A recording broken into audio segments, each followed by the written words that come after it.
Hi guys, welcome back to the Pathway to Podium podcast. We are on episode 2 and today I'm speaking to Dr. Michael Johnston. Michael, what are we going to be talking about today? We're going to talk about strategies to optimize competition performance. Excellent, ready to roll? Yep. Let's do this.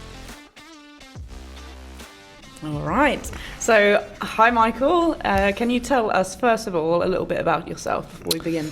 So let's see, where will I start? I'm currently the interim head of performance support for British Athletics, which means I oversee science and medicine for the British Athletics track and field team. But probably my background is in terms of strength and conditioning, and sports science, where I've been working with elite athletes for getting close to 20 years now. And then through that journey, I've looked a lot at how athletes optimize their performance around competition. So a big part of my role is that where I'll help athletes actually put together plans for the weeks leading into competition, through competitions when they've got multiple rounds, to try and optimize their performance. That's pretty good. That's I think we're in good hands here, guys. I think we're in good hands. So we're going to talk about 1 week out from a Brazilian Jiu-Jitsu competition. So I mean, I don't know if you want me to start with perhaps something that I might do on that 7-day period, or would you like to start with something? No, I think it'd be really interesting to hear your experiences, and even probably a bit further out from the 1 week. So even if we start whenever you're in that sort of camp situation, and we say camp because it almost sounds we're talking just about elite athletes, but it is that kind of process of when you've signed up for a competition and you've got 5-6 weeks, whatever it is, into that competition.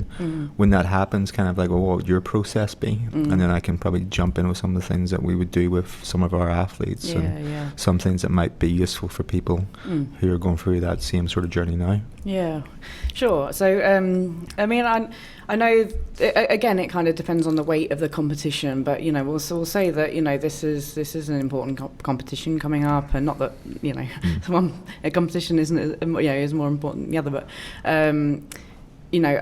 it's probably around sort of 2 weeks where I'm starting to think, okay, I don't want to do any more additional training than what I'm used to.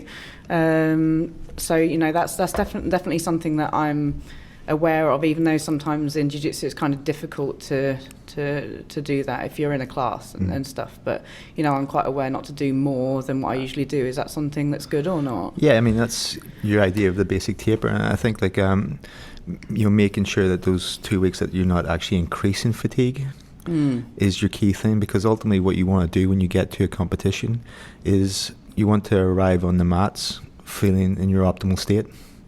And I think what you're describing there is, okay, I'm going to actually make sure that there's nothing that I do in my training in those 2 weeks that's going to take away from my ability to get to that optimal state. And I think that's a very key thing to really take on board, that actually those 2 weeks beforehand, the old sayings of the hay's already in the barn, and kind of at that stage anything you do is going to take it out. But what I would also suggest is that it's almost working back further from that there and thinking about, okay, well, what can I do at that sort of earlier stage to make sure that I'm going to be in my optimal state, and then having that kind of awareness of what's going to happen to me in the 24 hours leading up to competition that maybe I can't control, but if I do something different in the weeks before, it's going to help for that. To me, a big one around that is sleep. Again, I'd be interested from a higher level perspective as well, but certainly whenever I've done competitions and athletes that I've dealt with, the night before, it's hard to get a good restful night.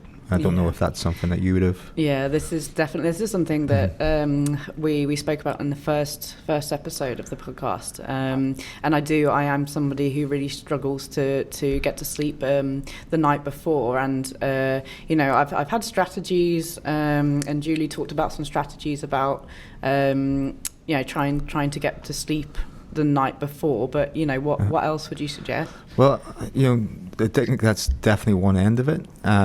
But for me, a big part of it is, if you've got acceptance that you've done stuff beforehand, that's almost going to counterbalance that lack of sleep on that night. That can actually help as well, because I think one night of bad sleep is probably not going to make or break you. Okay. You know, you'll be okay if you've had reduced sleep in one night, but if you've actually done something in the weeks leading up to it, where you've accumulated some sleep, then it's almost like that's counterbalanced it. And that's one of the things that we would work on with athletes in the 5 to 7 weeks beforehand, that you're actually looking in that time frame, could I sleep, let's say on average, an extra 20 minutes a day? Oh, wow. Yeah, because if you think about that there, then you've added up, you know, what's that there, over an hour and a half, you know, up to an hour and a half a week. You add that by 5, you know, you're almost up to 8 hours, around that 8 hours sleep, so you can almost accumulate what you'd have lost in that time frame anyway. Yeah, so I can like party all night before you competition can, if I wanted to. You potentially could. Don't do that, guys. No, don't do it. But you can do that sort of sleep accumulation. That's something that's been looked at in research, where I think one study in particular, where it was like at Stanford, and they looked at the basketball team, was they first of all took, you know, recorded what they were doing in terms of sleep first of all, and they took some markers in terms of, it was basketball, so 3-point scoring and a few other basketball specific markers, and then they did this sleep intervention where they got them, essentially it was just, if you go to bed for 10 hours, even if you're awake for a bit of it, the likelihood is you're going to sleep more. So even if you put yourself in bed for that time frame, you will accumulate more sleep. And that's what they found, that actually just going to bed and making a big point of actually spending 10 hours in bed, they did sleep more. And then they tested them again after that 7 weeks, and things like shooting accuracy, sort of like fine motor skills had gone up. Now the caveat to that is there was no what we call a control group where they were just sleeping normally, and you could just have a training effect of the fact that it was actually 7 weeks of training that did that. But even aside from that there, the players reported feeling better. They felt mentally better, they felt it physically better. So even that there, you know, has a positive in itself, impact. It's a big thing. It's a big thing. So that's kind of the first thing, is when you've got that competition, you got to accept some things are going to go wrong, or some things are going to be different in the lead in. But if you do something from the weeks out, then that's going to potentially help overcome that. That's pretty cool. I'm definitely taking that on board. Sleep extension. Sleep extension. Oh, that's really cool. So we've kind of gone on to a sort of recovery thing then. So you know, bringing ourselves back to this 7 days. So we've gone to like a five week thing now. So you know, we're optimizing our recovery by trying to sleep a little more. We've got to that 7 day point of accumulated sleep. What else? You know, what else could we do from, you know, I don't know, like a recovery standpoint, let's say? Yeah, well, I think from the first thing that we talked about as well is the weight. Yeah, and you know, how do you actually make sure that weight doesn't become an issue of that week? Because, as you said, you want to actually reduce training in the 2 weeks, or certainly not increase training in the 2 weeks leading up. So the last thing you want to do is just chasing sessions to drop weight.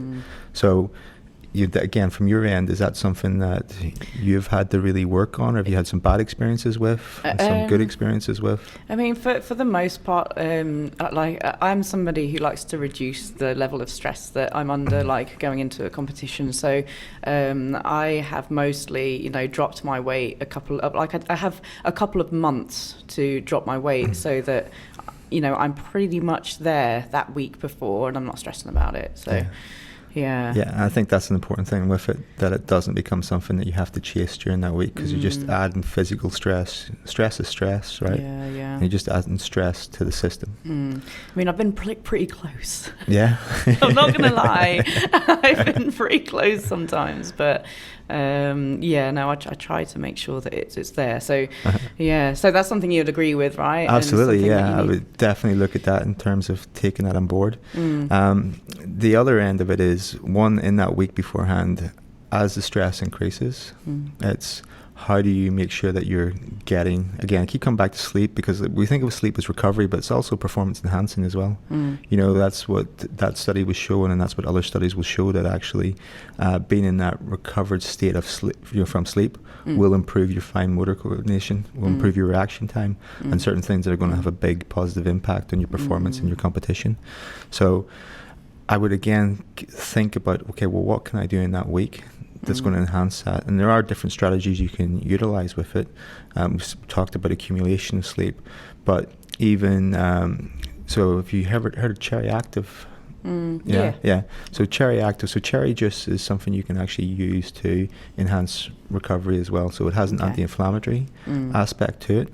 So loading on it for so just 30 mils in the morning, 30 mils in the night, loading on it for 7 days, leading into a competition, will decrease the inflammatory response you get from that competition. Which, if you're at your level where you're doing a competition like Worlds or Europeans, where you have to come back the next day, is going to be important. But even if you're someone who's signed up for a gi and a no gi over the weekend, it's going to be something that's useful to do, is make sure that actually your first day doesn't cause you so much damage that your second day is rubbish as a result of it. And then the other positive of the Cherry Active is it increases melatonin levels. So taking it, or taking like a high glycemic meal about 4 hours before you go to sleep, will actually increase melatonin levels, which will potentially help you get to sleep as well. So help your recovery with it as well. And then there's probably one that I think we talked about when we were chatting about this before, in terms of how do you shut down after training sessions? Because again, I think the reality of it is, like, a lot of people who are doing the competition will be training at night for jiu-jitsu. And they'll probably finish in 8, 9 o'clock at night. And again, speaking for myself, but I think you agree that after a training session where you've done an hour of sparring, it can be quite difficult to actually shut down and get a good night's sleep that night. So how do I get out of the armbar? How do you get out of the armbar? But even like what happens is you do high intensity exercise. It stimulates your sympathetic system, or the part of your autonomic nervous system, which gets you ready for that sort of fight or flight state. Which is great. Like if you have to actually do something that requires you to, be energetic. Or depends if you've got a weighted blanket or not. But it gets you in that sort of state with it. But you don't want to stay in that sort of state, because if you stay in that sort of state for too long, then you're going to properly crash. You're going to have other issues, but it's going to stop you getting into sleep as well each night. So one thing you can do is, once you get back from training, is just look at actually having a cold shower. And what the cold shower does is, because you've cooled your periphery or your skin, then heat leaves the core and goes to the outside, which causes a difference in the gradient between the temperature of your core and the temperature of your hands and feet, etc., which helps you get into that sort of that sleepy state. And you probably all recognize that, because I'm sure you feel tired. You can feel cold when you feel tired. Sort of, I feel quite cold and tired. And also, it's hard to get to sleep if your feet are cold, as a good example as well. And that's because you want that sort of gradient between the two. So use that. Ideally a bath as well. Because what the bath does is, if you can actually sit in water, again, like if you've dived down, you've felt the pressure increase, right, as you've gone deeper into water. And that's what we call hydrostatic pressure. That it's actually, the deeper you go, the greater the pressure is. And water is really good for recovery, because the pressure is lower in your legs than it is at your neck, and that change in pressure helps for blood return. But also, the pressure of the water on your trunk is almost like getting a hug. And it helps reactivate your parasympathetic system, which is sort of your rest and recovery system. So it helps you get into that sort of state as well. So I wouldn't do it all the time after training all year, every year, but certainly when you're getting into that point where you're getting ready for a competition and you're thinking, okay, I'm going to be training hard. I'm going to be training hard at night, but I want to make sure that I'm recovering well. That's something to... So does it matter, sorry, just going back to the bathing, does it matter if the water's hot or cold here? Is that like a... In terms of the pressure, no. No. But you can almost get the best of both worlds. And that's what like the research into is showing, is if they do a cold bath, it's like cold about 14 degrees. You don't want it like super cold, but 14 degrees for a few minutes. And if you can actually sit with it up to neck level, then you do see improvements in sleep early in the night.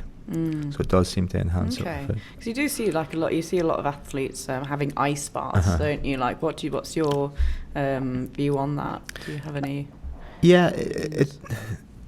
always like worry of the constant. It depends, but like I think there's a difference when you're trying to get ready for a competition and whenever you're trying to just train all the time, and that's why I kind of say you do it whenever you're getting ready for a competition, because whenever you're trying to get ready for a competition, it's almost like you want to remove anything that's going to actually stop your recovery, even if that impacts on your ability to adapt to training. Whereas when you're just training, you want to make sure that the training you do, so if you've been in the gym, you want to make sure that you excite all the different pathways, that you cause all the different chemical reactions required for you either to get stronger, to get bigger, whatever your goal is, to get fitter, whatever your goal is from that training session. And with ice baths, there is some evidence that if you use an ice bath after a training session, it blunts those responses. It shuts down some of those pathways. So that's kind of why I would say if it's just training, you almost suck it up a little bit and just get on with it. But if it's competition, you're getting ready for competition, and that's your goal, then so you want to optimize everything else. That totally makes sense. Yeah. So so here, you know, when you're training, you're seeking those adaptations, right? When you're just in that training kind of phase, and then that week out or a few weeks out, we're going recovery. And everything's got to be around the performance. So something that I was thinking about was like the risk of injury, because that's definitely something that plays on my mind a little, but maybe not so much now, but when I had like much larger training partners, like that was something that was always something I was worried about, and I would definitely kind of take my very sort of high intensity training to the gym rather than to the mats, if that makes sense. Okay. So I don't know if that's a good thing or not. Like, how specific do we need to be in that week period? The week period, I wouldn't stress. I think like the work's been done. You know, like you say, what was that phrase you used? Yeah, the hay's in the barn. The hay's in the barn. Yeah, you're not. All you can do now is take it out. You know, so I think that's it's an interesting one, especially for I guess smaller, but I guess for anyone really, it's like you don't want to be putting yourself. You want to be reducing the risk around it as well. And if also, as you maybe said there, it's almost like becomes a stress. Actually worrying about who you're rolling with, then removing those sort of stresses is key. You've done that for most of your competitions, have you? Yeah, I think so. And I was reflecting on it and wondering if it was something that I would still do. But, there's still going to be a worry. And I think sometimes when there's a worry about getting injured, your body naturally kind of tenses up, and, you can... I mean, I don't know. Maybe you can end up sort of actually getting injured as a result of being concerned about it. Yeah, potentially. What about, like, would you have gone, no, I'm not going to train with this person, or would you have said no to rules, or would you have put yourself? Yeah, no. I would definitely, if there was somebody who I was particularly worried about, I would, I'd refuse. But I think as you get higher up the belts, like I do feel like I can put myself in positions where I'm less likely to get injured. So I mean, I don't know, I guess that's a bit of a difference now. And how would you recommend people went about that if they're going to go, well, I don't want to roll with that person at this time because A, they're bigger and it's not really going to actually help me in terms of what I'm going to deal with competition. But B, I'm a bit concerned that to speak with the instructor at the end of the day, isn't it? I think always the instructor, I mean, they should know anyway. If there's somebody coaching you, they should be aware of who they're partnering people up with. But I think it's really important to communicate these kind of things. And hopefully you've got a supportive instructor who can kind of manage the training area to be safe and so I guess that's that too. Yeah. No, I think it is a big thing. It's like it's because it's still training and it's controlling what you want to get from the training as well. And I always think with jiu-jitsu where it probably needs to move, as you said, about how important it is to be specific. Well, it's kind of like it's about being specific to your needs and having training partners or rounds designed that are actually going to be playing a role for what you need in your competition, as opposed to just a generic, we're going to train here. That it's actually okay. Vanessa's got Europeans, Worlds, a super fight coming up. How do we manipulate the training itself in those last weeks to make sure that it's either game planning for or that it's optimal for what she needs? I mean, I guess you'd want to be sparring against people your own size, but then also we have the absolutes, so that's not necessarily like what are your goals? Do you want to beat everybody or just the people in your division? And then if you're just sparring with people bigger than you for the weekend, then it actually maybe feels easier in the competition. It's true.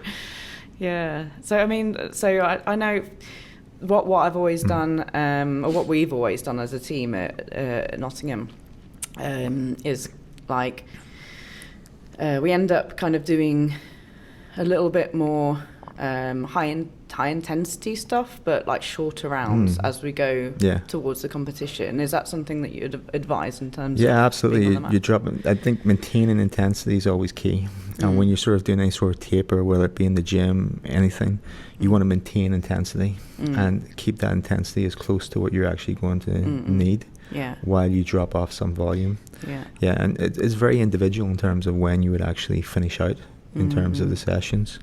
We've had some athletes where using like heavy lifting as an example, 10 days out would be the last time that they do a heavy lift, because sort of like everything else going on and their recovery from it, that's optimal for that almost to be still in their system.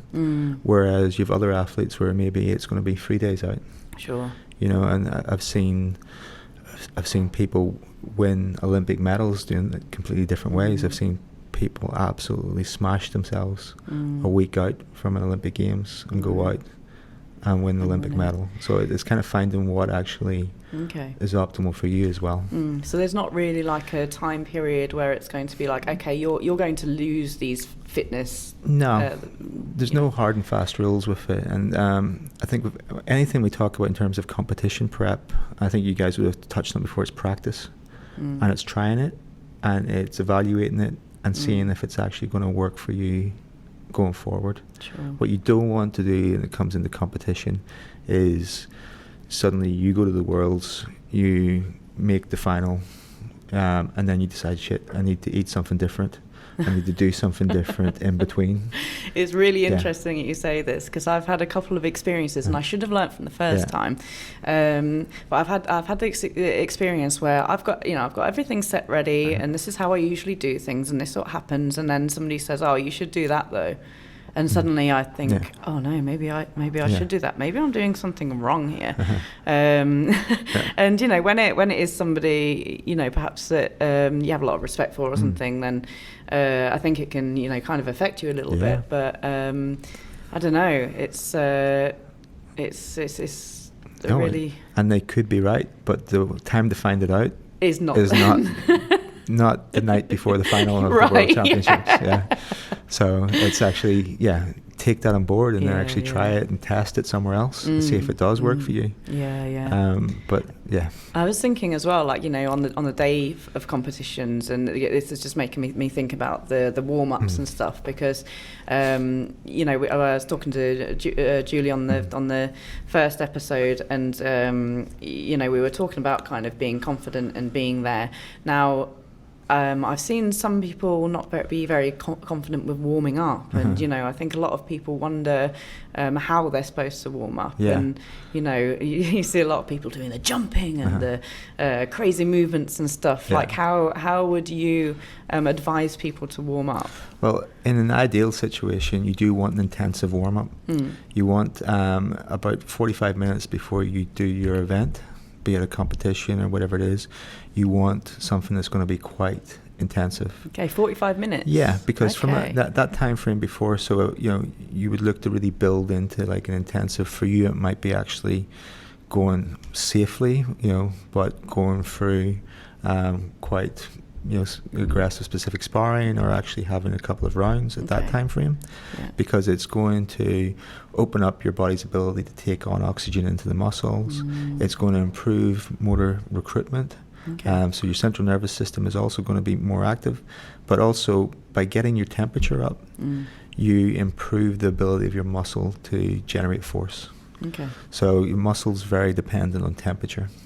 And it's what we do in athletics quite a bit is we look at how we actually optimize. We talk about optimizing muscle temperature. And if you've watched Olympic Games and things, you've maybe seen swimmers come onto the poolside with big coats on. You've maybe seen the cyclists wearing big heavy pants when they're warming up. And what they're trying to do is they're trying to generate muscle temperature. Okay. Because when the muscle's warmer, then the speed that it turns over calcium increases. And that means that the muscle can contract faster. And it's as much as even like 1 degree in muscle temperature can produce power production in that muscle by up to 10%. So it's not small, it's actually really big. You start thinking about it, you go, okay, that makes sense why you see world records when it comes to sprints and power events in warm environments. You don't see them, in the UK. Yeah. Well, yeah. Generally, you don't see them in Gateshead in 10 degrees. So getting that temperature up is another important thing, and actually trying to maintain that. And again, it's going to depend on where you're competing, because I'm sure you've done stuff before where it's actually, the fact you're wearing a gi, you're not losing temperature going into the competition.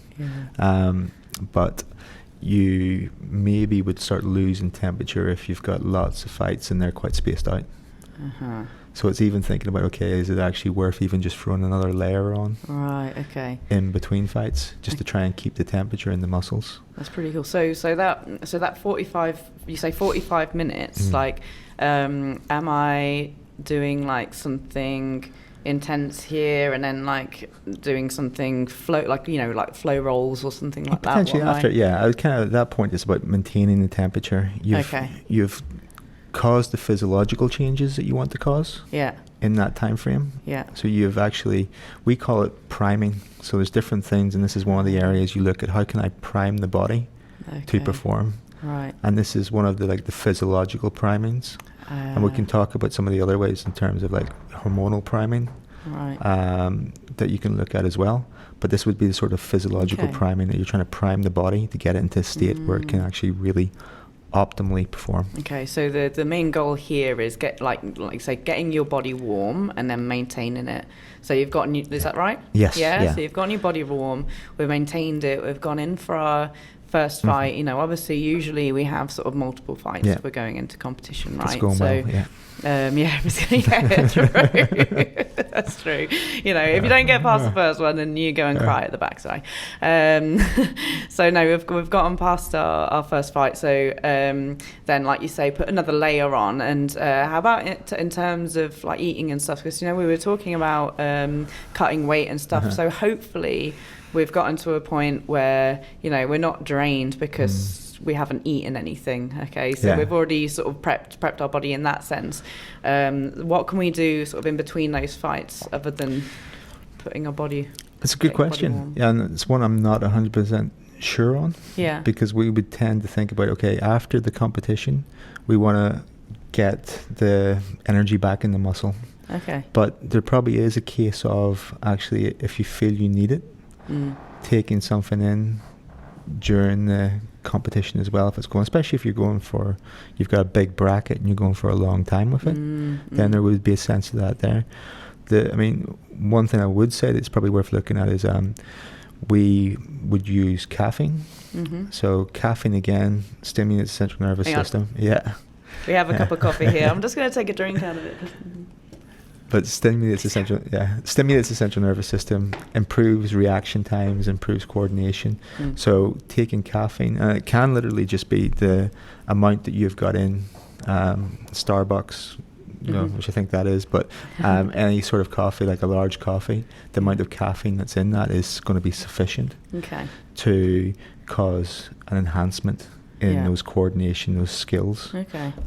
It also can help alleviate if you've had that night of bad sleep. Of course. Yeah. People who, again, studies show that having some caffeine, again, the same amount of caffeine as you get in a large coffee, is enough to bring someone back up to base level versus someone who had a good night's sleep. So it's enough to get your performance back up. So again, caffeine 45 minutes beforehand. is enough. There may be, if it's a very long competition, there may be something where you could actually look at almost topping up caffeine again. Okay. You know, if you feel you're starting to actually drop down off the back of it, maybe it would be worth looking at caffeine again. Probably in that state, it might be gum or, you know, tablets as opposed to sitting in between events with another coffee. But it depends on the person. It's kind of finding what works for them. Yeah, I guess you've got the canned drinks as well, haven't you? Like the Noccos and stuff. Yes, exactly. Too, You've got them. You've got the options of them for caffeine as well with it. But caffeine is another performance enhancer, or another primer that we would use with athletes before competition to try and enhance their performance. So a good warm up, you know, and then utilizing caffeine at the right time is worth looking at. Okay. So, what else have we got? So I think like as well. So we were. I was just thinking about like the as well, something that I like to. So I'm just thinking about the rest period. Okay. So we've gone a little bit for jumping sort of forwards and backwards, cool. But just thinking about recovery again. So I would take about 2 to 3 days off before going into a big competition. Like, what kind of is that the right time frame or? Yeah, I think again it depends on you. In other, like taking things from other sports, the day before, it's very common in track and field, for example, to do what's called a pre-meet, where they'll get in and they'll warm up and they'll do something, not like a hard session, but they will have a warm up, they'll move about, they will do a bit of training. Sure. Because it's always that idea of like, well, if you were like, when's the most productive day of your working week? It's in the middle of the week, right? When you're built into the bit, And that's the same principle with training. It's not your first day back. It's potentially not your best day. It's actually your second day back when you start to feel good. Yeah. So it's almost taking that on. You know, if it's feasible, it's worth doing something the day before. So just like a little kind of light stuff. Just light in, just go through some drills, warm up, get the body moving, go through some of the movements that are going to be jiu-jitsu specific. Yeah. So as you haven't had that time off with it. Okay. But recovery is important with it, but it's kind of just, you don't want it to be where you're almost coming in cold. You know, from not training. Yeah, no, I've definitely experienced it where I've given myself those few days, but actually I haven't really done much, and then I start feeling sluggish, and then I go into the competition kind of feeling a little bit kind of I've been in my bed watching Netflix for like 2 days. But it's a good one in terms of your bed. As well, in terms of like where the competitions happened. Sure. And again, I'd be interested in your experiences from competitions where you've maybe had to travel to a different country several days in advance of the competition versus in the UK where maybe it's been 1 day before versus it's maybe only been an hour away from where you live. Yeah, and you travelled up in a day. I always think, like, God, imagine if the World Championships were held in Nottingham. Like, how awesome would that be? It's like, roll out of bed and go down to the IBJJ Worlds. But no, unfortunately, that doesn't happen. And I would for the Worlds, like, I would always make sure that I'm there kind of 10 days before, and as well, you know, it's kind of trying to adjust to that environment. Well, I mean, sometimes I've had a nice bed, you know, to sleep in. Sometimes I haven't. I think the worst one was when I had a competition in Poland, and I'd kind of gone on the cheap and got this like Airbnb thing, and I slept on a sofa bed, and it is just the most uncomfortable. I don't know where they got that sofa bed from, but it was just the worst sleep I think I've ever got in my life. So. And there's different levels of how you deal with that. Like the simplest one is just taking your own pillow, and you travel with your own pillow, and at least it's got like the sense and everything that you associate with sleep. It's such a good idea. And just having that with you. Looking at the hotel room environment, so the optimal temperature for sleep is between 18 and 20 degrees. So just actually setting the temperature between 18 and 20 degrees, and then also, you know, trying to match it in terms of like light. That what you would have in terms of you're used to sleeping in. But the other thing is that, like, what you don't want to have is if you go to a hotel and you stay in that hotel 2 or 3 days beforehand, it becomes where you spend all day.